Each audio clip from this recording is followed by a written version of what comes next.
పశ్చిమ గోదావరి జిల్లాను ప్లాస్టిక్ రహిత జిల్లాగా మార్చేందుకు జిల్లా యంత్రాంగం నడుం బిగించింది. ప్లాస్టిక్ నుంచి వ్యాపించే క్యాన్సర్ భూతాన్ని తరిమికొట్టేందుకు సిద్ధమయ్యారు. ఈ మేరకు collector Nagarani, joint collector Rahul Kumar Reddy plastic నిషేధాన్ని పకడ్బందీగా అమలు చేస్తున్నారు. మరోవైపు భీమవరం పట్టణ పరిధిలో ప్లాస్టిక్ నిషేధంపై మున్సిపల్ కమిషనర్ రామచంద్రారెడ్డి అనేక అవగాహన కార్యక్రమాలు నిర్వహించారు. అలాగే ప్లాస్టిక్ అమ్మకాలు చేస్తున్న షాపుల్లో తనిఖీలు నిర్వహించి జరిమానాలు విధించారు. పట్టణంలో ఎవరైనా నిబంధనలు ఉల్లంఘించి సింగిల్ యూజ్ ప్లాస్టిక్ కవర్లు అమ్మకాలు జరిపితే కఠిన చర్యలు తప్పవంటున్న మున్సిపల్ కమిషనర్ రామచంద్రారెడ్డితో మా పశ్చిమ గోదావరి జిల్లా ప్రతినిధి నిమ్మల ఆది ఫేస్ టు ఫేస్. పశ్చిమ గోదావరి జిల్లాని ప్లాస్టిక్ రహిత జిల్లాగా మార్చడానికి జిల్లా కలెక్టర్ నాగరాణి గారు, జేసీ గారు ఎన్నో ప్రయత్నాలు అయితే చేస్తున్నారు. దానికి సంబంధించి భీమవరం మున్సిపాలిటీలో చూసుకున్నట్టే సింగిల్ ప్లాస్టిక్ యూజ్ని ఎప్పటికప్పుడు నియంత్రిస్తూ ప్రతి ఒక్క హోటల్లోని ఇటు ఎవరైతే ప్లాస్టిక్ వస్తువులు అమ్ముతున్నారో క్యారీ బ్యాగులకు సంబంధించిన షాపులు అయితే ఎప్పటికప్పుడు ఇక్కడ తనిఖీలు అయితే నిర్వహిస్తున్నారు. ఇదే అంశంతో మనతో మాట్లాడడానికి భీమవరం కమిషనర్ రామచంద్రారెడ్డి గారు ఉన్నారు. రామచంద్రారెడ్డి గారు, సార్ చెప్పండి, మీరు భీమవరంలో ఈ ప్లాస్టిక్ రహిత భీమవరంగా మార్చాలని మీ యొక్క ప్రయత్నం చాలా అభినందనీయం. మీరు వెళ్ళి ఈ ఫీల్డ్లో ప్రతి ఒక్క చిన్న పెద్ద షాపులకు అన్నీ విజిట్ చేస్తున్నారు కదా సార్, ఏ విధంగా నియంత్రిస్తున్నారు సార్? మన భీమవరం పట్టణంలో వచ్చి గత సంవత్సరం అంటే 2024 అక్టోబర్ 1 నుంచి మనం 125 మైక్రాన్స్ కంటే తక్కువ ఉన్నటువంటి ప్లాస్టిక్ క్యారీ బ్యాగ్స్ అన్నింటినీ కూడా నిషేధించడం జరిగింది.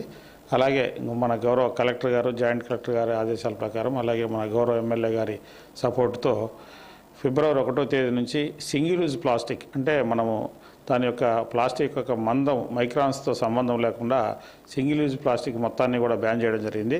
దీనికి సంబంధించి అవగాహన కార్యక్రమాలు అన్ని వార్డు స్థాయిలో వార్డు సెక్రటరీస్తో, అలాగే స్కూల్ పిల్లలతో, అలాగే పట్టణంలో ఉన్నటువంటి మర్చెంట్స్ అసోసియేషను, తర్వాత హోటల్స్, రెస్టారెంట్స్ యజమానులతోనూ, అలాగే ఫంక్షన్ హాల్ యజమానులతోనూ అందరితో కూడా మీటింగ్స్ పెట్టి వాళ్ళకు సఫిషియెంట్ టైం ఇచ్చి వాళ్ళ దగ్గర ఉన్నటువంటి మెటీరియల్ అంతా కూడా డిస్పోజ్ చేసుకునే విధంగా అవకాశం ఇచ్చి ఫిబ్రవరి 1వ తేదీ నుంచి మనం పకడ్బందీగా ఇక్కడ అమలు జరుపుతున్నాము.